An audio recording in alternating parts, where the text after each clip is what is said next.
Hello and welcome back to Nelson All Over Cards. Today we are taking on part 8, which I randomly guessed last video was part 7, so this may actually not be part 8, but we're going to call it part 8 of our deck building series with Villain Theory. How you doing, Villain? I'm doing good. I think if this isn't part 8, we'll have to go back in time, rewind a little, and we'll just do another extra video. Yep. Oh yeah, that's how we do it. It's like Lion King 1.5 where it comes out but we put it in the middle of the series. Perfect. We'll make it Well, work. yeah, we always do. Well, this video is very closely tied to our previous video where we talked about the general principles of cost versus effect. So, if you have not seen that video, I would highly recommend you go watch that one first because we're going to be using a lot of the discussion from that video in this video. And I'm sure you can follow along. It's just going to be a lot easier and we're going to be referencing that video a lot. So if you haven't done that, the link is down below or it's probably up in the top corner of your screen at this point because of the power of editing. Watch that one first because today we're talking a little bit more niche and specific. But Villain, tell us who you are, and then also just transition us into kind of the principles that we're talking about today. Yes, so I'm VillainTheory. I make decks. You'll find them on Marvel CDB. That's basically it, honestly. And I am here with Nelson today, and we're talking this time about because we covered damage, threat, removal. We're more focused on defense today. We're going to be covering, which is very closely linked, I would say, healing and HP, gains, things like that. All three of those are very closely interlinked. I think we'll also be covering things like status cards, which, well, two out of three are quite defensive. This is kind of a how to not lose the damage kind of side of things. And I don't know. I think most of these points will make sense even if you haven't seen the other video. But some general points we talked about are everything is a moving target. The situation changes everything. And that's as true here as it was in the previous video. Yeah. And then I think we are going to also talk about basic activations and how those are valued, as well as some cards that don't fit the mold and how we can think about and evaluate those both in deck building and in gameplay. So that's the other thing that we talked about last video, but we will reiterate here in this video is that this is a deck building series, so we will talk about that, but this does bleed over into gameplay because so many of these situations are so situationally dependent. I don't like how I said that, but it's what I meant. They're very tactical decisions in this game, and Marvel Champions can be a very tactical decision-based game. And so just keep that in mind, and we'll try and differentiate that throughout the video. But let's start out with the best thing that you can do in the game, defending. I love protection, so let's talk about it. I don't know when the last time I defended was. I don't know what you're talking about. This is quite interesting because you really like protection. I like repurpose. Yeah. We were talking a little bit before we started recording, and I'm like, there's a couple of things I really like in Justice, but I don't know if I like Justice. Yeah. Protection, it's a little bit the same for me. I do like it, but I really like repurpose from it. But yeah, so defending is very interesting. I think unless you've got anything to say, I'll jump right into it. You jump right into it, and then I do have things to say. Oh no. So let's trash on, but no, defending can be good. So I would say for defending, now if you've watched the previous video and you remember the figures I gave for damage, I would say they're almost identical for defending. I do put defending a little bit less, but if you're looking at the way the designers score the cards, it's in a very similar way. The amount they tend to charge you for one damage is kind of similar to the amount they charge you for one defense. Not always the case. There are definitely outliers on both sides. But I would say that's a general principle you'll see from the designers, and I think it mostly holds true for the value. Although, again, I do put damage. I give it, I don't know if I'm going to say 10 or 20% edge. But if I'm looking to pay for something and I've got a 50-50 choice in damage or defense, and I'm like not on my last legs, desperate to survive, I'm probably going damage. My character has we'll go into basic attacks later, basic activations later, basic use of your hero. But if I've got 2 attack and 2 defense, I am definitely prioritizing the attack. But with that said, I don't know if we specified this. This is the part 2 of cost to kind of effect is what we're mainly talking about. And if I'm looking for damage, what I said last video is 2 damage for 1 resource. And for defense, I would generally say I want 2 damage mitigated for 1 resource. Like I say, maybe it's a little bit less valuable. You could say 0.8 of a resource, but I think that's gonna be awful to say. You know, it's about 1 resource worth. And when I say resource, I should clarify it is effective resource, which means let's say you have a card in your hand that costs 1, you pay for it with a card in your hand, you've actually lost 2 cards from your hand. So kind of effective cost is calculating the printed cost and losing the card itself. So Okay. yeah, 1 effective cost, I want 2 damage prevented. And this is specifically for hero as well. Yes, great point. The health for allies is a very different story because allies' health also doubles as their amount of uses. So I think we'll touch on this afterwards a bit. But yeah, allies, healing them, defending them, that kind of thing, it runs on different numbers, different values. So for identity-specific damage mitigation, really I want 2 damage mitigated for 1 effective resource spent. So is energy barrier a bad card? You're spending 3 for 3. Excuse me? This guy's disrespecting energy barrier. What am I? It's free for free, but I'm also dealing 3 damage. That's true. That's true. Okay. Ah. So this is one of those cards that we said we were going to wait until the end of the video to talk about. We're going to talk about it now instead. Let's do it. Well, it's interesting that they're both kind of like, I would say, quite equally valued. 1 point of damage mitigation, 1 point of damage dealt. What's really cool about energy barrier is the versatility, and we talk more about versatility again in the previous video. But you can choose to put you block 1 damage. It can, with an energy barrier, it doesn't have to be from an attack. It can be from any source, and that damage it reflects can actually be reflected to anyone. So it's extremely versatile on how you use it defensively and how you use it offensively. So I will not hear any slander about energy barrier in my presence. What about force field generator then? That's a 3. No, that's a 4 cost for 6, and it's a forced response. So I would consider that in this situation kind of a condition of force field generator. It's you are locked in. You are locked into preventing that damage. And there are ways to make these cards better. It is a tech upgrade, so you can repurpose it. There's all of that goes into the equation. But looking at force field generator as a face value, are you overpaying for what you want there? Yeah, in a vacuum, if you're not planning to combo force field generator with anything, you're just like, I'll just throw this in. Yeah, you are overpaying without a shadow of a doubt. You could play 1 or 2 allies for that price, and you probably deal some damage, remove some threat, and stop 2 hold attacks, which is probably basically what force field generator will do. Sometimes it will only stop 1 expert, especially hard hitters. So yeah, force field generator is a great card to talk about. One of the advantages of that is that it can help you hit more valuable things that need you to take no damage.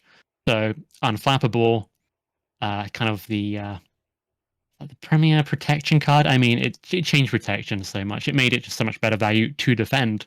Unflappable is a 1 cost upgrade. When you defend and don't take any damage, exhaust it, draw a card. Cards are good. If you're defending, you probably don't want to take damage. So it's all, it's things you want to be happening. But I will say, I think Energy Barrier outclasses Force Field Generator. Like, the only deck I would put Force Field Generator in over some Energy Barriers is really Groot, because the Force Timing actually helps him protect his growth counters. Yeah. And those are worth quite a bit. But yeah, for the most part, I would take Force Field Generator if you've got a good plan for it. And otherwise, like, it's good enough that you could play it, and it's still fine. 6 damage stop for that cost is not the end of the world, but it's not it's not what I'm aiming for. Yeah. Okay, so what you were talking about with the unflappable situation is why I like protection so much. And I don't think I could have vocalized this before what you just said and before we started these videos, but the fact that your defense gets more valuable the longer you play the game because you have unflappable. Now, before you had unflappable, your defense is less valuable than now when you have unflappable. Or if you have a hard to ignore or three hard to ignores, now you're defending and removing three threat. There's a lot of upgrades that go into playing off of your defend and don't take damage. Whereas you get that to some extent in some of the other aspects, but like turn the tide and justice. But I feel like with the upgrades, it is significantly more prevalent in protection, and that to me, that playstyle is the most fun I have in the game. But Yeah, it I would it, agree. it scales, which is kind of interesting and kind of different than the other ways to interact with the game, with thwarting and Yeah, attacking. yeah. I won't say it makes it my favorite way to play the game, but I can see where you're coming from. I see the appeal of that kind of thing. Definitely. And so, does that change the math at all? If you're playing a expert defense that gives you a +3 defend, Hmm. is does expert expert defense, does the value of expert defense change at the beginning of the game when you don't have any upgrades versus at the end of the game when you have an unflappable, an electrostatic armor, a flow like water, three hard to ignores? How does that factor in, or is that just kind of we're lumping that into the tactical nature of Marvel Champions? I mean, it's interesting how it values different the changes. So if you don't have armored vest, it's actually more valuable because it's going to probably prevent more damage overall. You're going to be less likely to waste, remove, too Yeah, much threat, too much damage. Sorry, incoming. But on the other hand, if it's going to help you trigger all these amazing effects, it's also more valuable. But it's less valuable in the damage prevention and more valuable in what it's going to trigger at the same time. So gotcha. I might just have to chalk it down to the tactical. It kind of varies on both sides a bit. Yeah, yeah, yeah, Um, yeah. So its pros change across the course of the game, which is a really interesting part. Yeah. yeah. And okay, so we want one damage mitigated per effective, or two damage mitigated per effective resource. So that being said, like desperate defense feels really good to me, Yes. and Um, that's a core set card, right? no. Nah, it For came in quarter my core set. protection, It came in my core set because I bought like everything up until galaxies together, and so those all lumped together for me. I will check, but I'm pretty sure it came with. Forget who they came with, but Miss Marvel, Doctor Strange, and Quicksilver all brought like a different kind of one of those. Got it. Yeah, it came with Doctor Strange. So yeah, Doctor Strange's hero pack so good for protection. It's really good.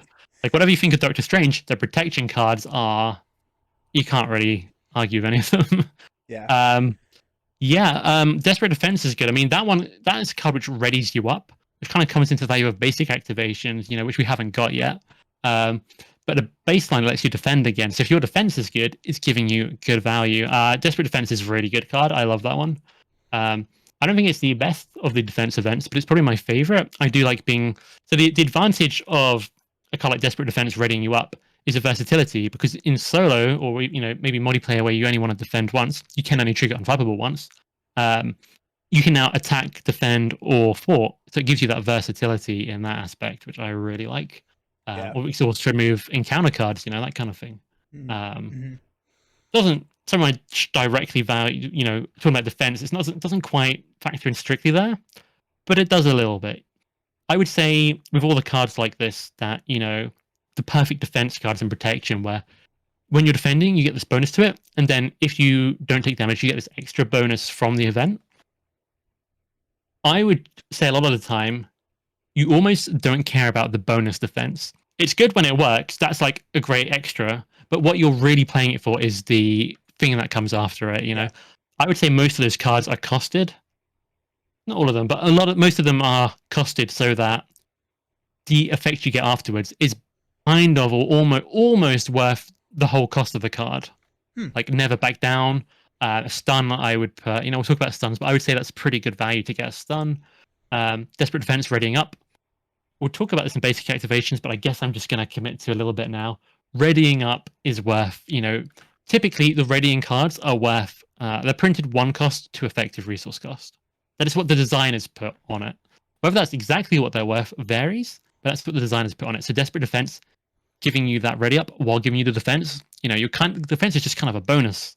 But there is the risk that you won't defend for enough and it doesn't trigger, which is where the conditional, so the non-guaranteed value comes in, that kind of thing. Hmm. But yeah, the protection's kind of going to be the focus of the defense section, and but some of its tools work a little differently. Yeah, yeah, and it does feel like it's a little bit more of a gamble for a lot of the cards that you have to play. And there's ways to mitigate that gamble with if you have Spider-Man with an armored vest and you're playing desperate defense, you're defending for 6, that's probably going to block a lot of the attacks unless you're facing someone who you should probably be looking at something else. But but Like an energy barrier. like an energy barrier, there you go, or Another one of 3, those. or 3. I'm Um down for so yeah, I think defense is really interesting because it doesn't on its own it doesn't progress the game state. It just prolongs the loss condition. And so it's interesting to me that those are valued at the same as, you know, going towards the win condition, which is damage. And so I guess like I don't know. I just think that's interesting to me, especially that. because protection or defending, I guess, inherently comes with the uncertainty that you don't exactly know if you're defending against a villain what that total attack is going to be. Yes. I will say later, I think your basic defense is, on average, if all your stats are the same or relatively, that it does tend to be lower value. And like I say, although I think the value is close for point of damage mitigated versus dealing damage to an enemy, I do put damage a little higher.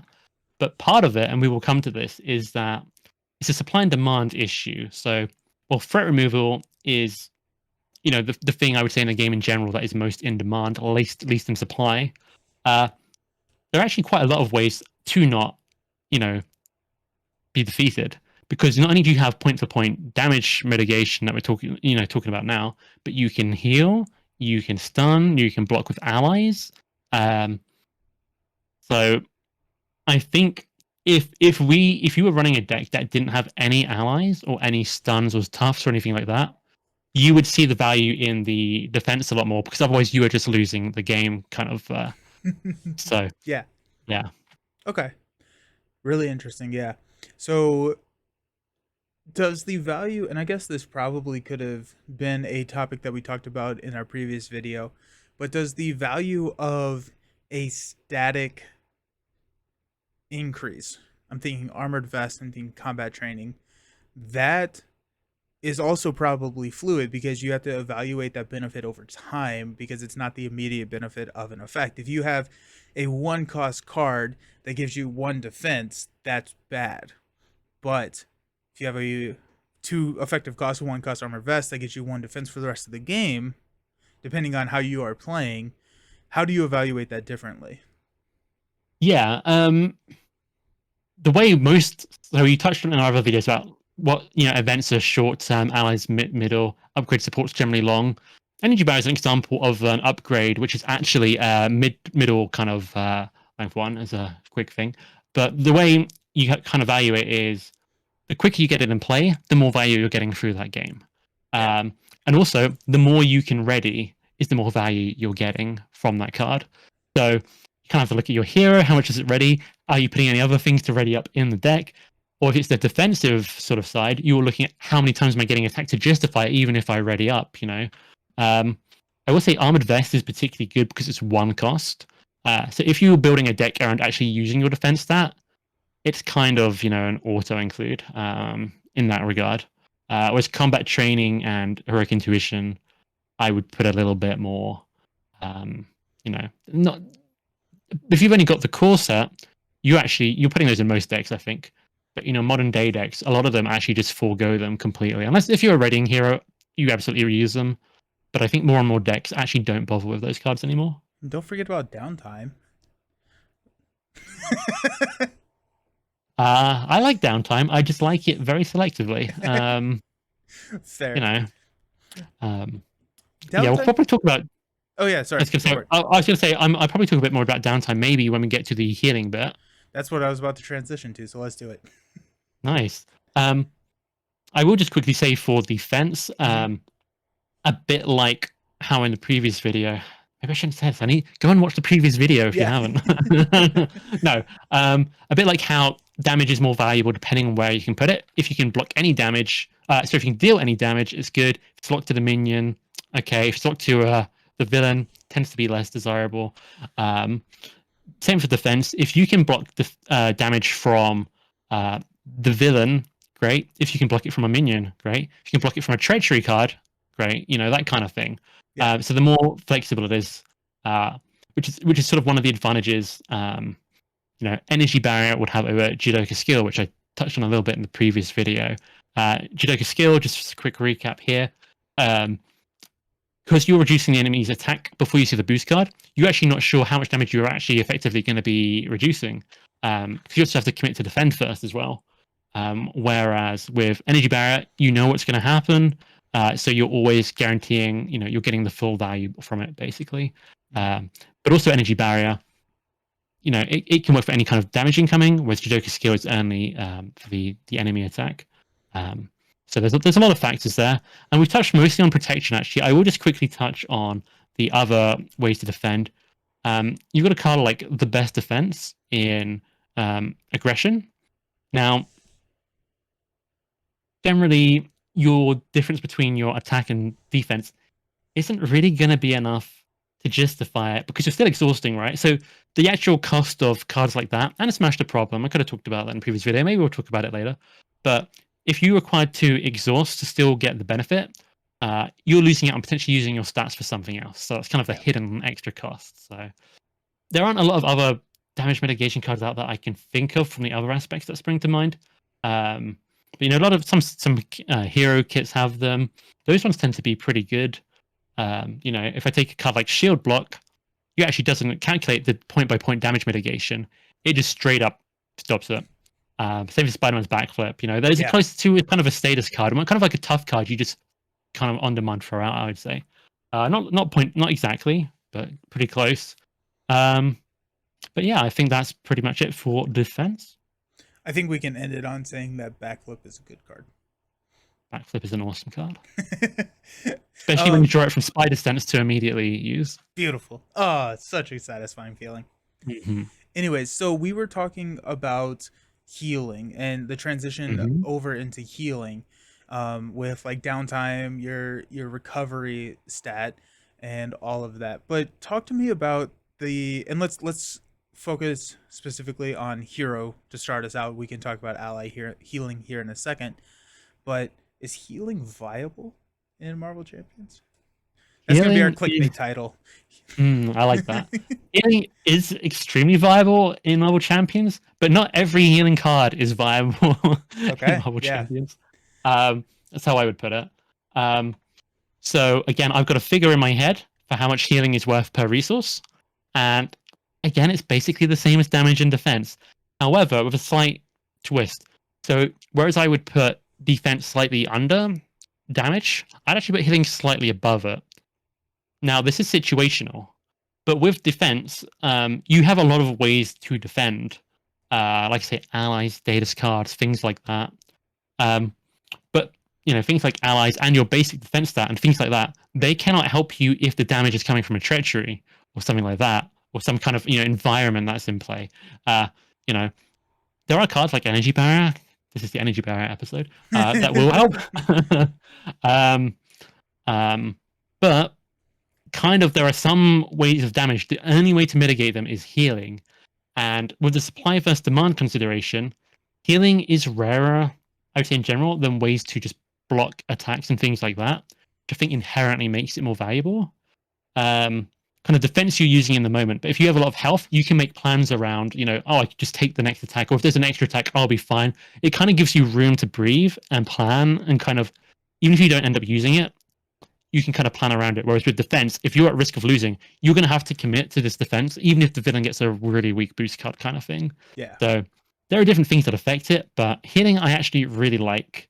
But like I say, I do value it kind of the same. So I would actually really like, when I'm playing, I want 2 healing on my identity for every 1 effective resource I spend, which there aren't a ton of cards that give that kind of value, which is where the sort of kind of the problem with healing comes in.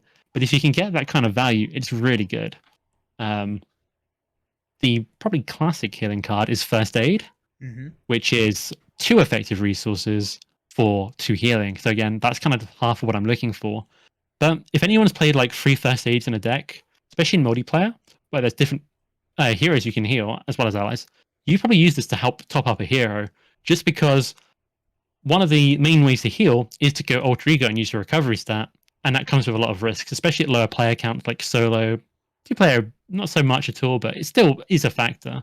Uh, so the lack of supply of healing really does elevate some of those options.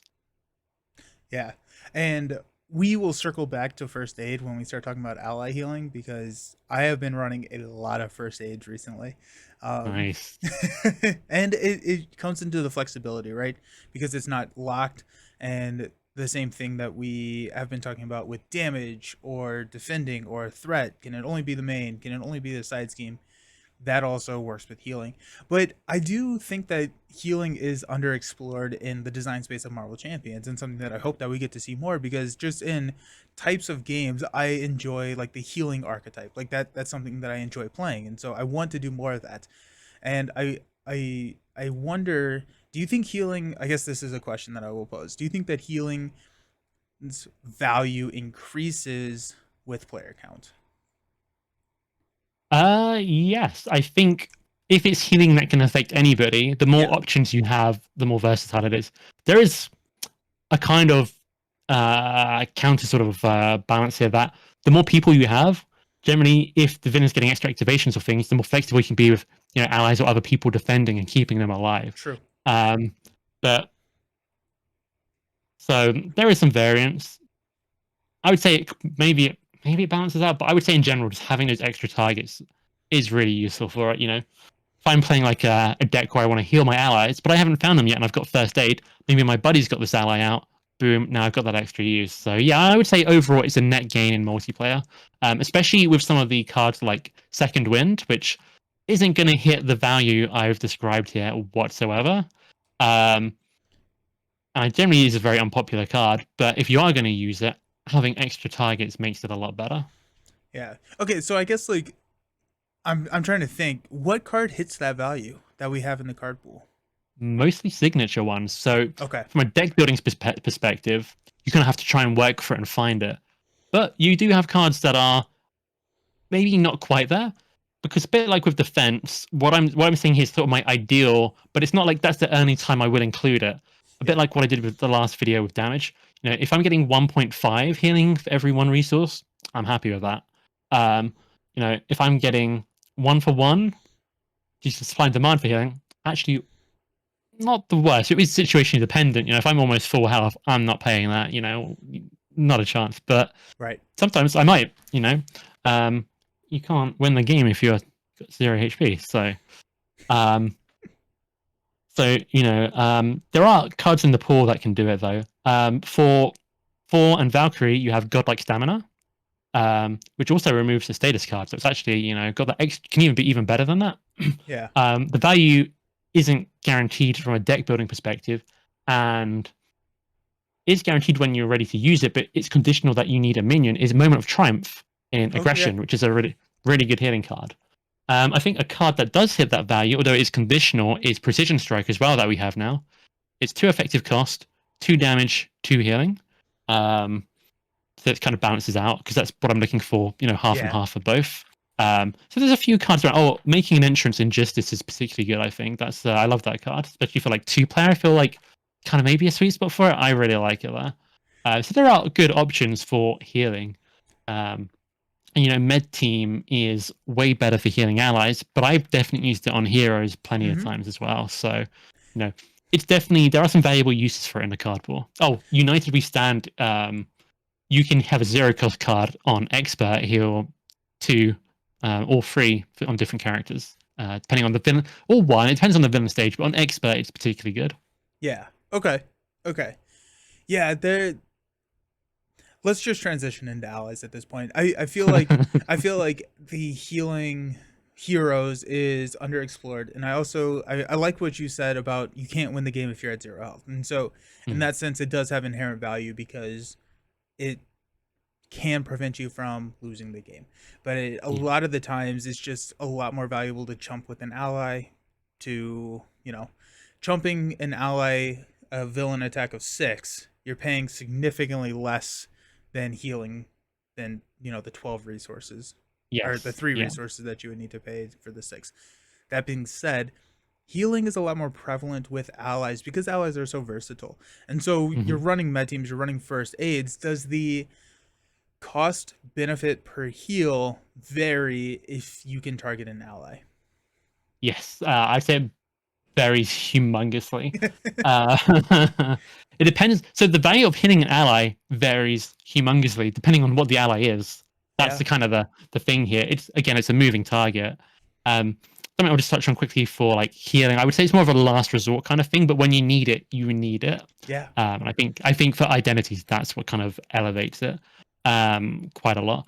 But for allies, you kind of have to look back at how much you value what the ally is doing. If it's got a lot of threat removal, well, if I hit it that one extra hit point, now it can, okay, most allies take one consequential damage. So most allies hit point bar is kind of like, not a bar, but hit point amount, kind of their amount of uses. yeah, So every time you heal it by one, they get another use. It's kind of the very rough maths there. The downside is that's longer term gain because now you've got to use through that health again. Um, but you've got the upside that allies are super versatile, and if you're planning to heal allies, they probably have really good value to begin with. You know, uh, so yeah. So if an ally has 2 attack, pretty common, probably the most common kind of ally, maybe. And you heal it for 1, it can do 2 extra damage. Um, so if you're valuing, you know, on an identity, I might want 2 healing for every resource. But if I heal an ally for 2 with 2 attack, now it can attack 2 for twice, does 4. You know, in that regard, you're getting a lot better value. So you could say either I'm looking for half the value from half. I'm willing to pay double the amount almost, or I'm just getting extra value from doing it. I hope this makes sense. I'm rambling a bit, yeah. but long I story think short, yeah, it's a no, lot of value. I think it goes into the tactical decision. You get an extra activation, and if that extra activation is worth the cost, it's not. It's hard to define healing an ally talking in broad sense because allies vary so much. Healing a I'm trying to Ironheart. Healing an Ironheart is going to not net you as much as healing a Peter Parker basic, right? Because Peter Parker is going Yeah. to be 2 threat removal plus a ready, which then you value how much is your ready. If you have 3 attack, then like these points of healing are so varied, and I guess like the way that we can look at it is not necessarily looking at what you're getting, or not necessarily looking at the value that you get from the heal, but the value that the ally will provide with multiple activations. And so you Yes. don't want to heal things that, I guess in a general sense, you don't. I'm not looking to heal things that have when entering play abilities. I'm looking to heal things that either have really high stats or do something good when they activate. Yes. Yeah. I couldn't really say it better than that. Um, yeah, you're really valuing what the ally brings when it has the extra health than the healing itself. Like you're like really sentimentally attached, but I don't think that's what this video is kind of for. Um, and from a deck building sense, there's kind of this how much do you want to put in? It's sort of how many allies do you want to be healing? Some decks will have like 3 or 4 that are really high value, and then you might want to be adding more in. Some decks might just have one. You might not be quite so worried, or you might have, Med Team is a great card because you put it on the board and you can use it as you need it. First Aid, you've got to find it. So, if I'm running, uh, I don't know, let's say an aggression deck with energy spears, I probably want a few Guardians. So my first aid's going to find the target. Uh, in protection, I'm happy to maybe just have normally it would be signature allies, but it can vary. Peter Parker Spider Man, basic. He's one that if I'm playing protection web warriors, I'll happily just take med team just for him, Yeah. and it'll be super high value. So yeah, I would really say if you're trying to value healing on an ally, best thing to do is, refer to the values in the previous video about forwarding, damage, and then factor in how much you're healing the ally by, how many turns it will take to get the uses out of them, and what sort of, what sort of value are you willing to delay? If I'm getting, Hmm. I've talked about this in the previous video. If the value, if the effect I'm getting is delayed, I want more per resource. Hmm. Yeah, yeah, yeah. The opportunity cost of what you're missing out Mm. on. Do you have command teams? Do you have ways to ready the ally? Like these are all things that need to be considered when evaluating the cost. I will say, just as a side tangent, I had in the two-handed sinister motives play that I was running with Jessica Drew. She was running some med teams, and healing a 5/5 Venom was very, very good. Nice.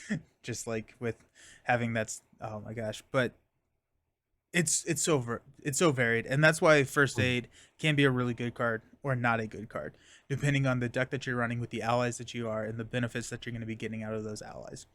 And Yeah. so I will also say that I think healing, the benefits goes up in multiplayer with like first aids and med teams because you can target other people's allies.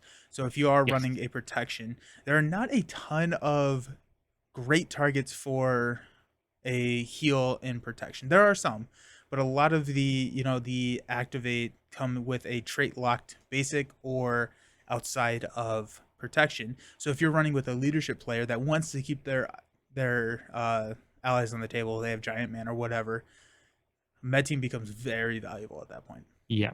I 100% agree. A lot of these values are looking very much at individual decks.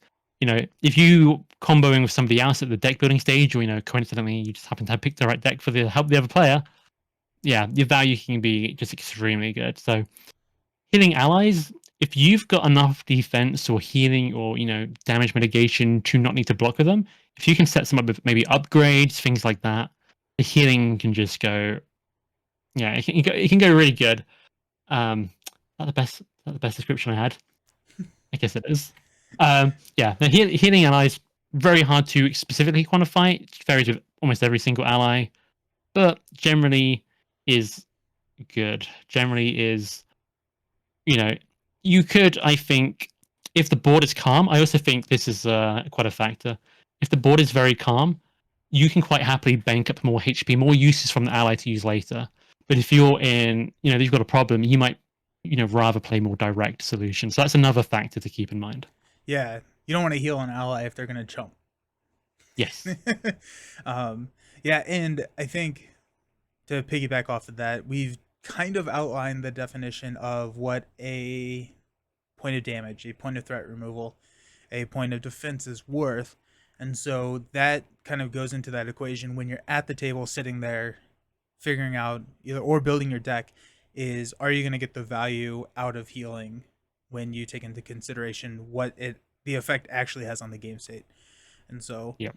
that's what I would leave there. Do you have anything more about healing? Because I kind of want to talk about status cards because I think that's an interesting Yeah. parallel because like blocking all status cards basically block an activation, right? Somehow. Yep. Um, what I would say on healing very quickly that we didn't touch on is you can actually increase your health and things like I say endurance is the main one, but it's also like the honorary cards, symbiote suit. I would say if I had a choice to increase my health by 3 or heal by 3, I'd choose to increase on your health because it kind of gives you that wiggle room and you can take the extra attack without having to heal. It kind of gives you that in advance. Yeah. Um, a lot of the time it will be similar. Like if you're already at half health, some games you won't ever go back to full health, so it's kind of the same.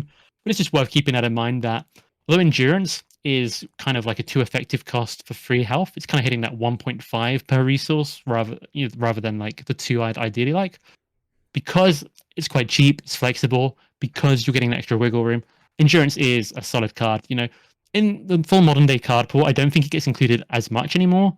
But if you're playing with a more limited card pool, endurance is just very good to use. Yeah. Nice. Nice. Okay. Stun, confuse, tough. Yes, and I will throw into here. We talked about blocking with allies. I'll throw that into here as well Okay. because Yeah. that functions. The way a tough card works is the next time you take damage, you discard it. Well, you block with an ally. what normally happens, the next time it takes damage, you discard it. Yep. So I think they're very comparable. So something that I don't think newer players would do, and it's always good to be reminded of, is most allies, you can factor in their last hit point basically being a tough card into their cost. Yeah. And I think that's one of the I think that's kind of how a lot of allies are valued in general, even by the designers these days. Like allies are good at blocking. Yeah. It is not what they want to do, but it's what we make them do. Um, Take one for so the team, as yeah. if you will. Nelson, choose for me. What status card do you want to talk about first? I want to talk about Confused last. Let's talk about Tough and Allies because we kind of been on that train. Let's Mhm. do that. Yeah. So I will say for all of these status cards, at a very roughly, and also an ally's blocking, I'm very roughly putting the value of 2 effective resources on that. And not every status card is equal and exactly going to be 2, but unless you want to get down into decimals, it's going to be, 2 is a good rough estimate. Okay. Um, so with toughs and blocking with allies, one is obviously weak to the piercing keyword. That means you lose your tough. One is weak to overkill. That means the excess damage hits you in the face. Nobody likes that. Nobody. Yeah. Um, but both of those effects are rare. Some scenarios have a lot of it. Some are kind of built around it almost. Indirect damage, with say Sandman as well, it's almost overkill in some way. And I think his final stage in expert is overkill. Mm-hmm. Some scenarios definitely bring more of it. We've touched on Venom either in this video or the previous one. The Venom villain, he likes to overkill. Ronan likes to hit you with everything. He likes to Um, overkill and pierce. Overkill, pierce, destroy everything, like waste of the land, burn it. Yeah. But in a general sense, toughs and allies are generally pretty safe to block with. Yeah. And if you know the scenarios well, you can dodge this. You can know when this card, this boost effect that gives them piercing is in the discard pile. I'm safe now. Some villains have no overkill, no piercing. Loki, for all his dangerous things he does, he has no overkill. So blocking with allies, he can steal your allies, but blocking with allies is gonna be safe. So that's kind of if you're against a matchup that's particularly bad for that kind of way to stop villain activation, it's less valuable.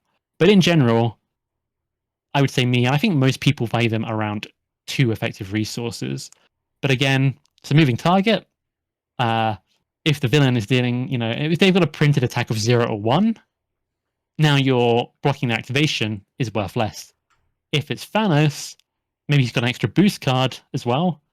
He's gonna hit you like a truck. It could be like 3 attacks equivalent to like Mojo, or theoretically more with more boost cards. Yeah. Like depending on the scenario, the value does shift. But as a general gist, I would say on. And again, this is actually one of the differences that affects the damage and threat removal. Although you tend to need more in the higher difficulties, I would say the average value is the same. On expert, your toughs and ways to block enemy attacks actually they become less valuable in standard and more valuable in expert. What all the villains typically most commonly just have like +1 attack compared to what they have. So it's just an extra damage every time you're using one of those ways to block attacks. So a lot of this extends to stun. But one of the key differences are with allies and toughs that the villain still gets a boost card, which is bad. But they ignore steady and stalwart, which is good. So that's another way. They will vary based on scenarios. So which one is better will depend on the scenario. Allies typically way more accessible. But 2 really is, I think, a pretty good estimate. Maybe even like, yeah, it really varies. With Thanos, I could say 2.5. With Mojo, I could say 1.5. It's there is a lot of variance. But you'll see this in cards if you want examples. Like, can I think of any now? A lot of the status cards, there aren't many cards which say, okay, just put out a status card. They're all attached to a lot of other effects for the most part. Yeah. An ally will bring it in. You'll do an attack that will then add one on. Things like that. Shake so it's it hard to off. get them in. Yes. Shake It Off is a good one. That is again one cost, so again 2 effective cost, hits what we want. Conditional that you have to take an attack first. So if you're at 1 HP, not such a Bummer. good card.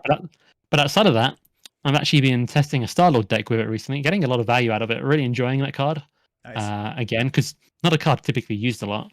Uh, Perseverance in the form changing heroes, 1 cost, really good card. Yeah.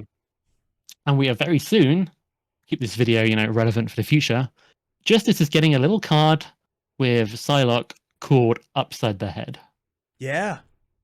That is 1 effective. Two. 1 printed cost. Get my words mixed up, but 2 effective cost, and that is non-conditional on changing form or anything. You will just straight up confuse the villain. Well, it's conditional. You have to attack, right? You basic attack. I think it's a basic attack. It's more applicable to more heroes, is what I'm getting at. But Yeah. it's cards like that, and then you've got the signature cards, which generally hitting better value. Those are a really mixed bag. Some like Miles, Pheromones for Spider Woman. You're getting much better value than I'm saying here. 2 effective resources for one of these. So moving target, but if you get one for 2 effective cost, I think you've got a really good deal. Yeah. And so does that bridge every status card, or are we only thinking about uh ally and tough at that point? Do you value stun and confuse higher? Or is So that scenario dependent? I would say that cost is specifically for tough and allies the most. I think it does extend to the others, but I think Okay. it is those two the most. I would say stun is better against scenarios which aren't steady. Stun is better in general than tough if you can get it onto the villain, because no boost card. Boost cards can be really bad, especially some villains. Yeah. But if they're steady or stalwart, tough gets, and blocking allies is generally much better. I think confuse, if we want to move on to that, 'cause Yeah. stun is really the only real difference stun has. Apart from you can stack one on the villain, you can stack toughs on multiple characters. It's worth noting. It's the only difference stun is will block the boost card for the most part, and any other extra effects the villain has while activating. Mm-hmm. Confuse I actually value higher. Whether I'd say 2.5 resources, I'm not sure. That is a moving target that factors in the hero a lot more than the stuns and toughs, because not every alter ego is made equal, and what confuses let you do is go alter ego quite safely, especially in solo where villain schemes, you lost the game sometimes. That is Yep. very bad.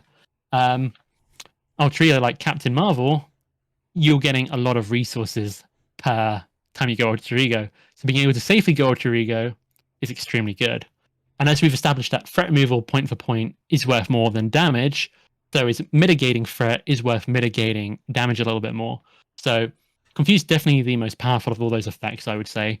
Unless steady and stalwart, there's a lot more of that's getting quite prevalent, so it's quite hard to balance it all. But yeah, sometimes I'm happy to pay free for a confuse. It really depends on the situation and the hero, but confuse, if you're not sure between confuse and stun, definitely I would normally go confuse. Yeah, and I guess we can factor into the equation just the fact that every single hero, except I guess Ironheart on our third stage, gets more cards when they go down to alter ego. So if Mm-hmm. you confuse and you flip down to alter ego, you can almost think about that as a rebate of a card because you have Yes. that safety net of going down. Um, Yes. and then you get all the other sweet stuff that we have in alter ego, right? X-Men want to be an Mm-hmm. alter ego because they have all the fun toys to play with, versus Hawkeye. Probably doesn't want to be an alter ego other than to not get in the hit in the face. um, Yeah. I mean, even Ironheart, though, her alter ego support running is really good. Her ability to get another yep. counter can be really good. So, Yeah. Iron Man is in a similar boat. He can have a 7 hand size in hero form. Oh, that's true. But Yeah. on alter ego, Futurist, you can now look at 3. So it's not as valuable for them maybe as a character like Colossus. I think loves to flip. He gets 2 extra hand size in alter ego, and then all the Mhm. X-Men stuff. But yeah, confuse, especially in solo, really helps you get alter ego. Block scheming, generally worse than attacking. Really, really good value. We like confuse. We like confuse. Confuse. We Mhm. we will always take confuse here.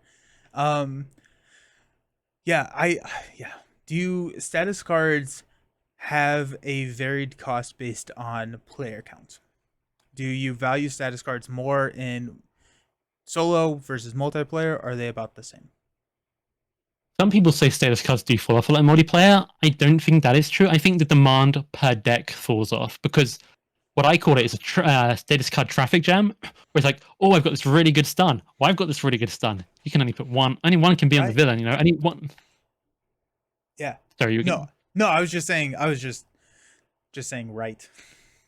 Gotcha. I'll allow it. No. Yeah. Yeah. I don't think the value changes, but I think the amount you want per deck changes. I would think Yes. of it in this way, almost like all four heroes are kind of one deck. Um, and you're still wanting to make sure the villain is stunned or confused once per turn. If that's kind of what your goal is, if that's part of your strategy for mitigating their activations, that's what you want. Tough's a little bit more flexible because, some cards let you put them on other people. Doctor Strange. Having more people is actually good there in a way. So it depends on the source, who it can go on to. Um, and yeah, if I've got a tough that I can put on anyone, that is more valuable than a tough just for me. But those are Mm-hmm. quite few and far between. Yeah. Okay. Cool. Anything more on status cards before we start talking about some basic activations? Hmm. I think that's it. I really think two effective resources is a really good benchmark. And I think if you look at that and then look at a lot of defense cards, healing cards, it's quite hard for a lot of them to compete, which is why allies are and status cards are quite popular when they can be used. But yep, that's it. Nice. Okay, so basic activation is, I guess, like, can we use the, in a general sense, where you don't get anything extra for doing a basic activation, can we use the general principles that we've already outlined to value a basic activation? If we have two thwarts, is that worth two resources? Or is, I guess, like 1.5? So if you have three thwart, is that worth two resources? Or is it worth more? And why? So I think we can use everything we discussed, and we should, but we need to keep in mind that by being ready, which I would consider readying kind of an equivalent cost to just basically activating, you've got the versatility. If you are ready to do a basic activation, you can defend in the villain phase, or you can attack or thwart. So if we're going to talk about readies as kind of extra basic activations, Mm-hmm. then you have to factor in the versatility. Um, but if you know exactly what you want and you've got multiple options, readying up to deal full damage is probably going to be the same as playing an event to deal full damage, if that makes sense. Yeah. Um, but in a general sense of deck building and inclusion, if you know you're going to be able to basic attack for 4 or play an event for 4, the ready is probably more valuable because of the flexibility it brings you. Um, One of my favorite cards in protection that is not repurposed is actually What Doesn't Kill Me, because you get that healing, kind of rare protection. Actually, one of the reasons I should touch on very quickly, quick rewind, healing while you're in hero form means you don't have to go alter ego, Mm-hmm. which protection doesn't like to do, so you can get extra value that way. To make sure you're staying down so you can activate Unflappable every turn, for an example. Um, but yeah, so if you can attack for 2, I'd value that as one effective resource in general. But the ready itself, the versatility, a little bit extra. Yeah. And I think that's, yeah, that's a really good point, because if you had a event card that was what doesn't kill me. If what doesn't kill me said, like heal 2, thwart 2, or attack or deal 2 damage, like that's how you can always look at what doesn't kill me if you have a 2/2 stat line, Yeah. because you have the ability, the flexibility in what you need to do, and you Mhm. can affect the game state exactly how it needs to be affected. Um, Yes. Yep. which is why Hulk is very sad. Um, Hulk. for Um, Hulk. yeah. I think what's interesting about basic activations is the way the designers have valued this. You can look at almost all of the cards, apart from tenacity, which we won't talk about here. Um, Almost all of the ways to ready cost 1 printed resource, 2 effective resources. You've got Mm-hmm. things like Justice Served in Justice. Why did that take me so long to think of that? Battle Fury in Aggression, although that also takes a point of damage. I will say I think that's one of the earlier ones, and they sort of reduced they didn't make the other aspects really take that. Although Indomitable and Protection doesn't suffer from that, so take that as you will. Indomitable and Protection cost 1. Ready to Rumble, Limitless Stamina, all of those going to cost 1 printed resource. Um, whether But it's all of worth those are 1 printed also, resource, I'm sorry, but also all of no. those are conditional. Yes, Okay. yep. Yeah, so Um, printed, but the real cost is mm, you have to also factor in that conditional factor. yes, they're conditional cards. Trying to think of the signature cards. I probably should have had some prepared, which ready you up. Captain America's Hero's ability is a great example of an extremely efficient way to ready. That is 1 effective resource, 1 card you discard, you ready up. You have base stats of 2 and everything, possibly more. That's if Nowhere. you're not using, yep, yep. No, wait, not nowhere. Kit. I'm Oh thinking no, of no, Kit. yeah, yeah, yeah. Okay, that's a good one. That's a bit of the sort of kind of the plan B of readying. You've got to pay to put it in, then it will ready you. Um, so whether the printed cost and the condition is worth it to you will depend on your stats. It's not like a basic activation is worth this much. Your stats play a major part. Mm-hmm. If you can get 3 in a stat, those 2 effective cost, 1 printed cost conditional cards are actually generally quite good, I would say. If you can get 4, yeah, they're flat out good. If you can get 5, if you can get 6, you are, they're extremely good, like extremely good. And you've also got the versatility. So even if you've only got, 3 to 5 in one of your best stats, if you still have 2 in your threat removal stat, and there's a hazard side scheme out, and you really need that 2 threat removal, Mm-hmm. still useful. So the versatility is still valuable in all of these.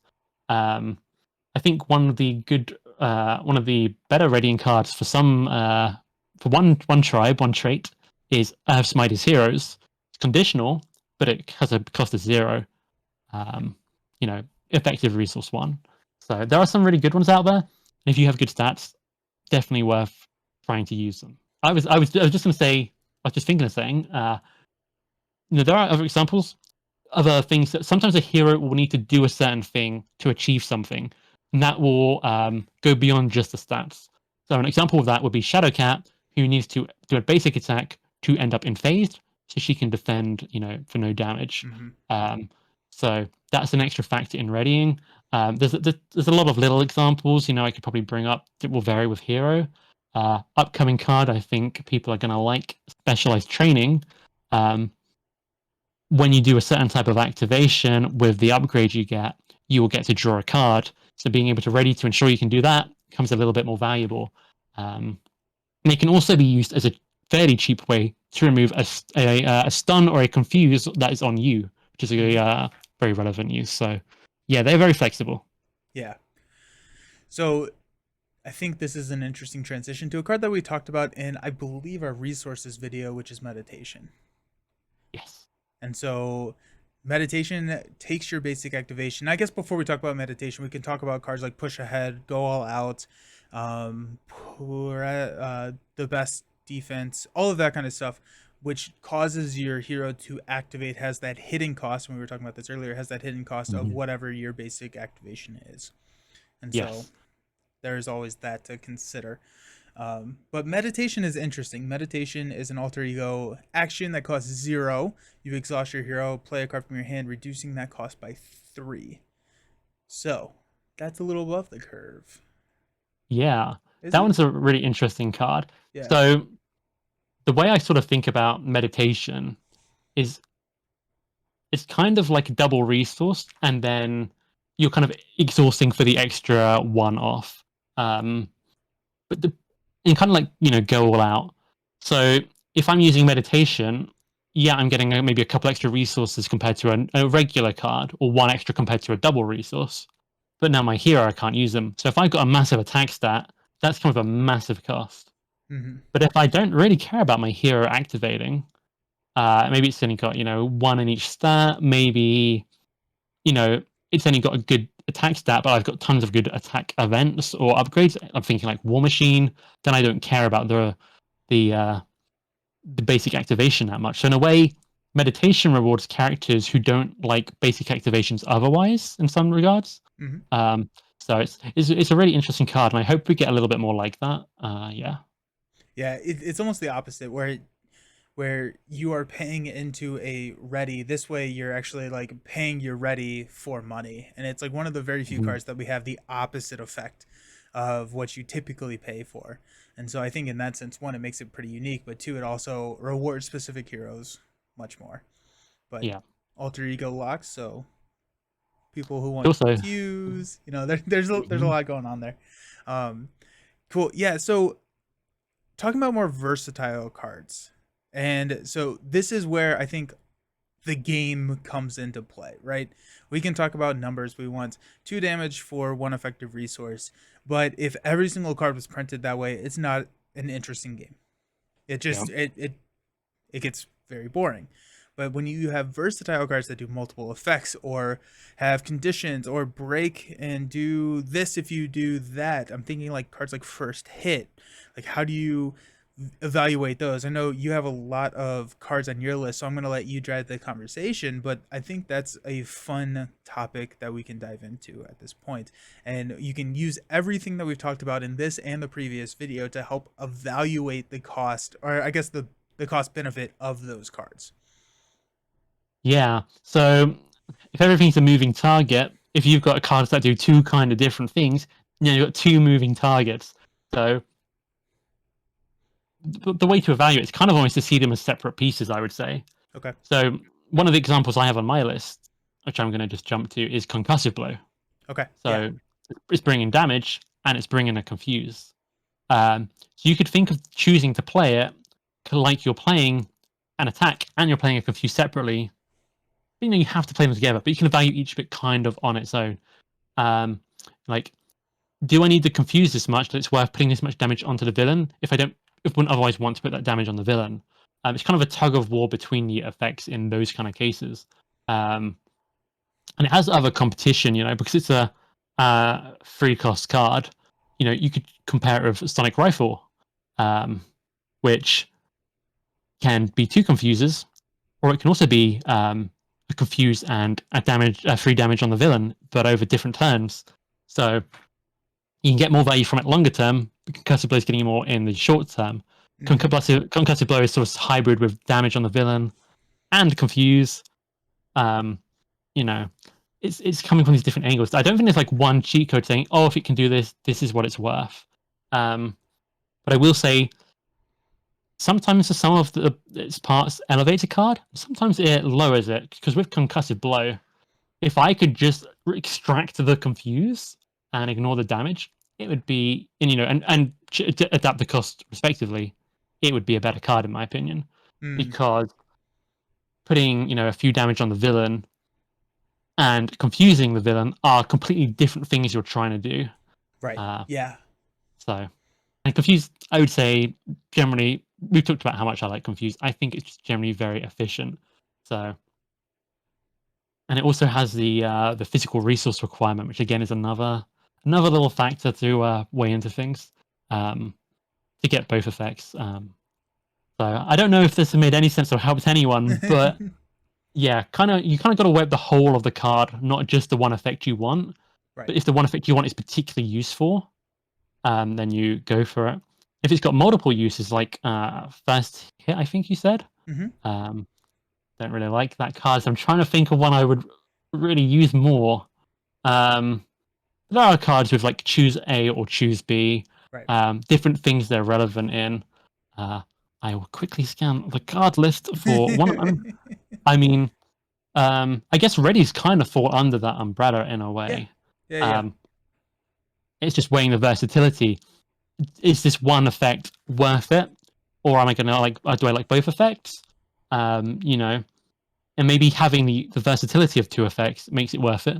Maybe the one effect you really want to use is worth it. So I think identify, sort of evaluate both, kind of individually and together, and see how that compares against your other options for those slots. It's really going to be they're going to have to fight it out to some degree.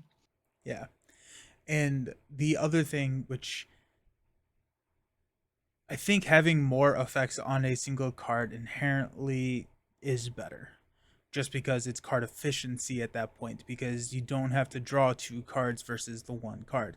So in that sense, the value is going to be lower. And now I'm going to my Slay the Spire theory of like, if you can have attack and defend on one card, that's going to be better. And I think you know, if you can figure out a way, or cards like that that have multiple effects are going to probably be priced slightly higher than ones that don't. Either that or they're going to be more conditional with like, Yeah, I was going to say I think I agree and disagree with you. I think it depends what the effect is. If both effects are very desirable, okay, let me rephrase. If it's a choose A or B card, then it's more valuable. yes, If it's a does A and B and the price reflects that, maybe you don't always want A when you want B. So that's when it becomes more of a negative. got it. Okay, Um, yeah, so yeah, there's definitely choose an option is better than force to have both options and hope they're both relevant to the yeah. situation, I would say. Um, so yeah, that probably confuses people. But uh, yeah, a lot of cards, different value. Yeah. So what's Mm. another one on your list that kind of breaks some of these rules that we can talk about? And we're not going to talk about all of the cards in the game that are multi-effect or change the rules. We just want to talk about a couple of concrete examples to kind of Mm. talk through the reasoning behind what we're thinking, and then help so that maybe it helps you apply that to your game. I think two cards which are actually somewhat similar in some way is actually the Bifrost and Cerebro. Nice. Um, both of those cards basically search your deck and they let you basically get an ally. Cerebro brings it into your hand. It's more flexible. You can spend it. You get the play from hand effects. Mm. Cerebro is a very good card if you've not used it. Use it with Phoenix. Do it now. um, but the Bifrost is more niche. It's only 4. It's only Valkyrie. There are less targets you can put into a deck. Um, but what these cards sort of cheat is that I guess we haven't talked about the cost of an ally, but really you can kind of break it down. They're kind of a mix of basic activations and the tough card as we talked about. You can get the different stats out of them, which you can value by the damage and fort and so on that we've talked about, and their ability to block.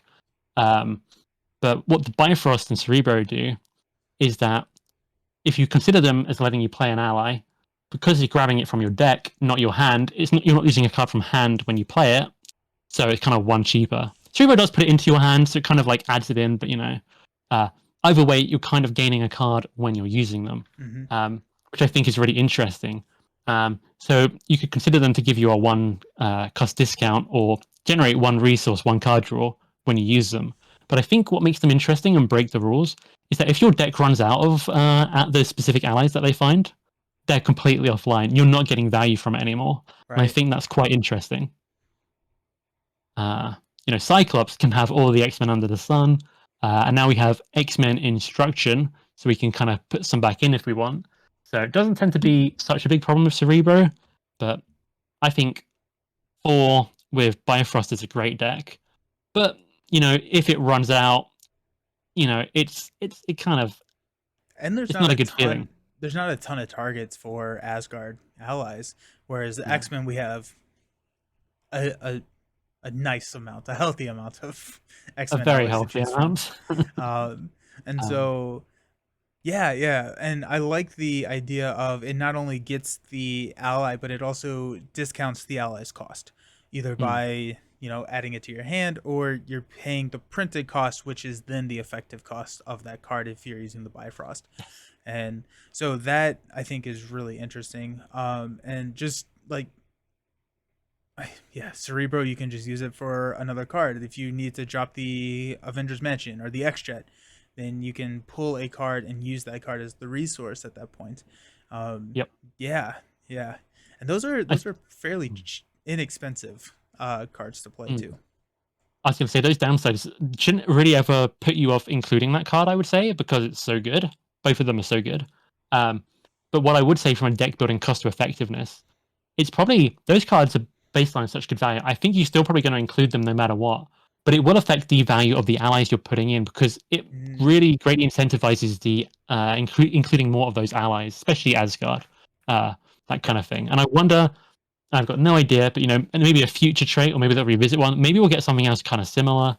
Um, in a way, Avengers Tower and Nowhere, the other trait sort of related cards when you play allies, kind of relevant here, because by virtue of having them, each ally of that trait, the consistently playing one each turn, increases their value. So Mm-hmm. that's a way that can dynamically shift the cost you're happy to pay, the effect you're going to get from those cards. Right. Yeah, and then they also have the added benefit of increasing your ally slot, which Mm. has whole other implications that I Yep. don't know if we have time or energy to go into at this point. But I don't know how to numerically quantify the extra value from being able to have an extra ally slot, but right, in the right decks, it is quite good. yeah, yeah. Are there any like aggression cards that you have on your list? You know what? There aren't, but that is not because Christian has done anything wrong. It's not upset me. Um, Interesting card. I don't know if it breaks the rules as such, but as we talk about, some cards make other cards more valuable. Hone Technique can really dramatically increase the value. There are a lot of high cost attacks in aggression. Kind of suck. Well, they're below average. You know what I Yeah, mean? yeah. And now Hone Technique says, all that extra cost, we're going to add that on as damage. Completely flips it. Hmm. If I've got Hone Technique in play and I draw uppercut, now I like it. If I don't, if I've only got the core set, it's fine. But modern decks not really running uppercut without honed generally. Yeah, So I think that's and kind of another. yeah, and so I guess let me talk through how, after discussing this with you, how I would value it, and then you can tell me if I'm wrong. Um, so hone technique, 4 effective cost, right? Yep. 3 cost. It has the additional requirement of 2 mental resources to play, which does add into that. But if you're running a hone technique deck, you probably have already accounted for that in your deck build, because now, in order to get the kicker, the added benefit, you have to pay for the attack event with a mental resource. So if you're running hone technique, you probably have a good distribution of mental resources already. So 4 cost, I want 8 damage out of that. And so this is kind of looking at that long-term damage. And so that would be an event damage. So if I can get 8, then we have kind of broken even on hone technique at that point. So that would be 8 additional damage as well. So that would be melee would be 6 of that if we had played 1 melee, and we got the full utilization out of a 6/6 melee. That would be 1. That'd be 6 of that, and then if we threw an uppercut, that would take us up to 9, and we would now get above the curve average of the 2 damage for 1 resource cost. Is that, am I on the right page? You're on the right page. I might have the nudge tiny bits in so there's some more subtle nuance, but yes, generally that is all correct. I will say the 2 mental resource requirement, I would say, is quite a heavy factor. Yeah. If you haven't found your Quinn carrier or your X Jet first, if you mathematically, if your deck has more than 5 cards that don't have a mental resource, there is a mathematical chance you will draw Hone Technique and not be able to play it. Yeah. That's a very real thing that happens. And if anyone says they play Hone Technique and they can always play it first time, they're, I don't want to call them a liar, but Luckier than I. I think they're probably playing Venom or someone who can generate wild resources. Right. It is a thing that will come up. You play it enough times, it is gonna come up. So Yeah. that's just a little extra downside it has. It's also, for effective cost, it's quite a fairly high price. You're not doing a ton else on that turn normally, Hmm. so it's low versatility on the turn you play it. Another little extra. Um, and if you're including cards like, let's say, Uppercut, until you get Hone Technique out, kind of generally a subpar card. So your deck is a lot weaker until that comes out. So it's got these little Yeah. extra costs. And because it's long-term value, you're not generally getting that 8 value that turn. You want a bit more. So when I'm playing Honed, it can vary, but I'm wanting 10 damage, I'm wanting 12, If I get it out early, I definitely want a lot more. But I'm Yeah. happy if I've got that.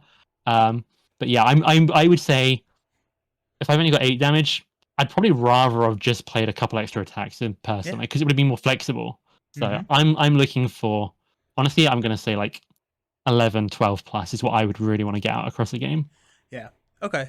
And I think that goes into what we were talking about a couple video goes, long versus short term game, like the Yes, upgrades exactly. versus the events. I think a lot of the cost benefit that we've been talking about have been the short term event. Um, where like Hmm. we want 2 points of damage per one cost on Yeah, your events. Whereas if yeah, you have to spread that out over time, you have to consider how much time that takes because you're not getting the immediate effect. Interesting. yeah, Yeah, I hone technique is really interesting, and like you're not gonna play it if the villain has 8 damage left. You'd much rather yeah, just play two events that will deal that 8 damage, or one yeah. event Just that hit will him. deal that. Just hit him, Yeah, smack him in the face. it's interesting the discussion of hone technique in solo decks because some people love it and swear by it. I will do it occasionally, but it's not something I leap to. Whereas I don't know if you've used hone technique much since you started doing more two-handed games. Uh, but I don't. I will say I don't think I have in my two-handed plays. I think if you'll see that I think even just going from 1 to 2 play, it becomes a lot more effective, especially cards like melee where you'll have more minions and targets more often. And then 3 and 4 player gets sort of exponentially better as there's more damage that needs to be done overall. Yeah, Games tend to go on longer, so there's a lot of ways you can change the value and what you expect. But yeah, solo I think you need to make a big impact because a lot of time 8 damage will just end the villain. yeah. When I play hone technique and solo for fun, not for power. Typically, It is a really fun card. it's a It really can fun card. Yeah, it can still be powerful. I'm not saying you should never play it in solo, but I think it's very much it's strongly that it's least valuable in solo, yeah, if that makes sense. yeah, Yeah, yeah. yeah. Absolutely agree. Alrighty. Any other examples that we want to run through, or we want to cap it there? If I missed anything important, there's a ton of things we could talk about. Something I will throw out there really quickly is if we're taking basic activations, kind of extending them to allies as well. An ally activation. Allies with tufts are a really interesting discussion because you kind of have the choice of that being a blocked attack or an extra activation of the ally. Mm-hmm. So I think that's really interesting. But the problem with allies with tufts is you play the ally. If you attack with them or thwart with them, they lose the tough. So they if you want to use a tough, it becomes a slower tempo. It comes in more of a not really long term, but medium turn, extra turn taken to get that benefit of the tough. Right. So whether you want to attack and use up the tough to soak up the consequential or save it will depend on how much pressure you're under, how much attack or thought that minion has, ally, sorry. Mm-hmm. And yeah, that's kind of a big moving target as well. But if an ally has a lot of hit points, and I'm thinking rogue signature ally or gambit signature ally of rogue, it could have been Yeah. confusing. That one has so much HP and has a tough, and it's so cheap that I kind of wanted to get it come around again. I will quite often just spend the tough because I want it to get used up and come back into my deck because I probably played her for 0. If you can get a 4 HP, tough kind of, if you can get a massive ally out for 0 cost, that is a great card to include or try and go for. Yeah. I would say that much. Um, I would generally say if an ally has free attack, let's say Colossus, I will very strongly consider just attacking with him to get that immediate value. Um, Or Thor. but yeah, for on Colossus, basic Colossus has only one basic Colossus, but very similar allies. 4 is obviously better. He's the extra stuff he can do. Anyone can get it. You don't have to be an X-Men or mutant traded. But they are very similar and very good. And I will, yeah, really often I will attack with them. Not Yeah. always. It's probably honestly 50-50. And it will depend on the deck and how many players and everything. But I think that's a really interesting kind of thing. Because if we're putting damage at, we want 2 for 1 effective resource. And a tough or an ally block is kind of 2 effective resources for that. You know, 3 damage is 1 short, but we're getting it sooner. And I think that's Mm-hmm. the trade off. So I just thought that was an Yeah. interesting point to bring up. But other than that, I think that would be it. Awesome. Cool. This was really fun. I enjoyed this video a lot. Just from it helped me kind of conceptualize and like bring everything together that I think I've just kind of picked up from just playing the game, and things that I hadn't actually like Mm, put into concrete, and like, oh yeah, that like that does make sense. I'm like looking like melee is 3 for 8. It's like, okay, like if I'm around there, like I feel pretty good. Or not melee, I'm sorry, swinging web kick. yeah. Um, and so I really I always appreciate your expertise, but I thought that this Mm, was one of the more fun video series to record, because this one I didn't have a lot of knowledge going into. I still don't think I have, a vast knowledge, but I think, this helps me start thinking about deck building and the efficiency versus versatility and all of that going into my gameplays as mm. well. So I appreciate that. I, Thank you. yeah. I think there's some really interesting points there, actually, which I could expand on. And I just want to quickly say, I think I said the rogue signature ally was 4 HP. It is 3 HP before the comments attack me. um, but yeah, I think that's really interesting. I mean, I don't think you need to remember all of these values all the time. And some people find that putting numbers into it makes things less fun. Hmm. And that's completely valid. If you feel like that, congratulations on getting through this video series, first of all. But that's completely valid. But I also think what happens is you will naturally kind of instinctively build up an idea of what the values are and when to do what thing. Yeah. Because the danger of paying too much attention to these numbers I'm saying is, I call them all moving targets, but it's easy to take them as, solid. And, oh, I always want this value and always want that. And that can be kind of a trap. So yeah, if you haven't like paid much attention to this before, don't worry about it, because you probably naturally built up quite good understanding of when the value changes. And if you have, you can maybe you can, if you're aware more, you can. Why are words so difficult today? Words are hard. But yeah, if you built that instinctive kind of knowledge, you can then maybe refine it a little bit when you study it in more detail, like this, and analyze it a bit more. But on the flip side, if you're just starting off here, you can now use this as a baseline and see how things change. So hopefully that's helpful. Yeah. Yeah. Really good. Really cool stuff. Awesome. Well, before we sign off, Villain, tell everyone where they can find you one more time. Fourth One time more today. time. What do you mean? We're recording these completely different time. These parts of the. Uh, um, yeah, you can find me at Marvel CDB. That's where all my decks are. Um, Sometimes I post on Reddit. You'll find me in the LCG Discord, which I'm sure we'll have linked here. Yeah, I hope you enjoyed the video. Yeah, awesome. Well, thank you again for coming on. I look forward to talking more Marvel Champions with you soon.